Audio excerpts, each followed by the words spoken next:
I mentioned he's coming up, and now he's here. Dr. Joe Congini, Sports Medicine Center, Akron Children's Hospital. Excited to have him with us again today. He's been with us on this morning show for over 25 years. Really good talk about our community and sports medicine. And with that, Dr. Joe, where do you want to go today? Oh, gosh, Ray. A lot of times they are good talks and preventative talks and encouraging talks, but this is one of the this is one of the most heart-wrenching, saddest weeks that we've gone through the last couple of weeks, and so many people asking me questions. I know asking you questions too, but this is way beyond wins and losses. Is one of the hardest talks, and just so heart-wrenching. Is that, as you know, we've lost 3 young athletes in the last 3 months. We know as parents, you and I and all the parents out there, youth sports for young people is a safe thing. It's a good thing. There's injuries, but rarely, very rarely, we report on a case every couple years where there's a fatality, a death. And we've had 3 of them in the last 3 months, as you know. They're all really local kids, all within less than an hour of our area that we're talking about here. And there's more questions than answers in a few of these cases, but I just wanted to review them again. I never in my career of 40 years, I don't remember 3 in such a short period, Ray. And I bring them up because maybe we're going to learn some things that we can use to help prevent other kids from having problems. Through a career, we've done a lot to try to prevent things, like, say, AEDs with hearts, with the defibrillators that have helped get people back. So maybe we'll learn something from this, but it's almost painful to go through. It started 3 months ago. A kid from Revere High School, by all accounts, everybody I talked to and know, is just what a great young man this kid was. Revere High School, such a great player, recruited to Ohio State as a lineman. That's not easy to recruit to Ohio State. Most recently, he transferred to UNLV, was practicing really hard, had just chest pains and the other things, and went to bed and passed away in his sleep. And a lot of times these take a while to sort through them, and we just got in the last week the coroner report that he had a cardiomyopathy, or a heart problem. That's a fancy name for a heart problem that can cause kids to go into abnormal rhythms, can stop the heart, and other issues.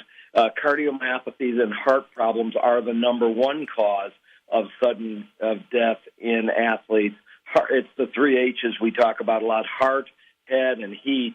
And in his case, it appears to be heart, and just such a painful thing to lose somebody like Ben Chrisman at his prime at 21. He was just going to be 22 years of age. And then shortly on the heels of that, a young man I saw play a few months ago, he did an amazing thing. He helped as a lineman at Avon High School to lead his team to the first state championship.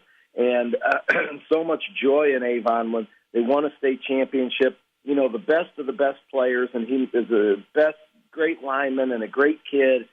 They go directly to their college and start practicing. And he went in spring football to the University of Cincinnati to practice, and he passed away in his sleep. And that right now, they don't see any foul play or specific injuries that may have led to this, but many times the coroners take their time and do a real detailed study. In talking to my cardiologists that are involved with the coroners in some of these cases, heart is the most likely, but we just don't know, and there's no speculation. But this young man, Jeremiah Kelly, from Avon High School, 18 years of age at Cincinnati, lost his life, and so sad.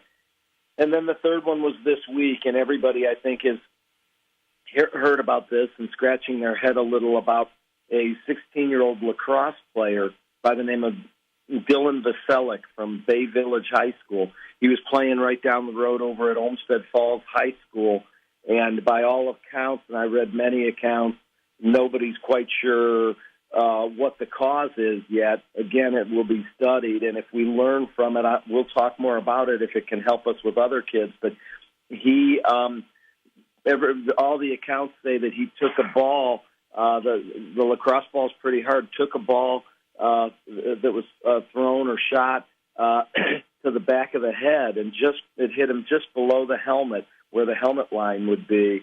And he went down, was tended to by the medical team. They had trouble getting him turned around, and he was sent by a squad and sent to a hospital and passed away the next day. And nobody's quite sure, and there's a lot of talk. Could it be a cervical spine injury, a spinal cord injury, a head injury? There was some surgery done and whatever. Probably by study, we'll learn later. There's no reason to speculate right now. Everybody just, for all of the thoughts and prayers today, for family, friends, teammates, the medical team. Our medical team is really shook up from all the different schools they cover with this group of 3 kids that we've lost. To all accounts, 3 great kids, as it would always be, young kids, and never in my career. So, you and I know, we've talked about them before. We'll occasionally come across these every other year, every couple of years in our region. But to have 3 of them in a very short period of time has really kind of rocked the sports medicine world a little bit, and the medical world and the sports world, to lose 3 great kids like this. So we'll learn more if we can, Ray, and you know that I'll update you if there's things we can learn from these things that help us prevent them in the future.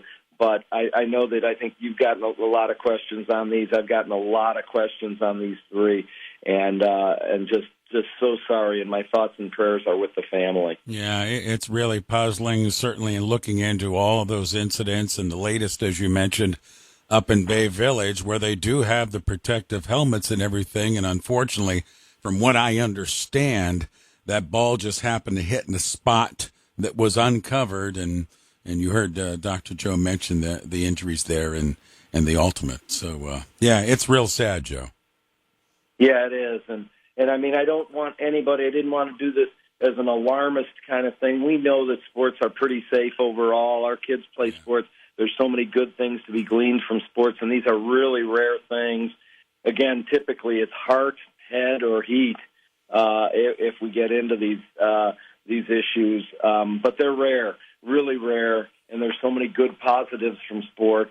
But in this situation, there's just no good explanation that we would lose 3 great kids like this in such a short period of time in our region. Exactly right. Hey, Joe, before we go, by the way, thank you.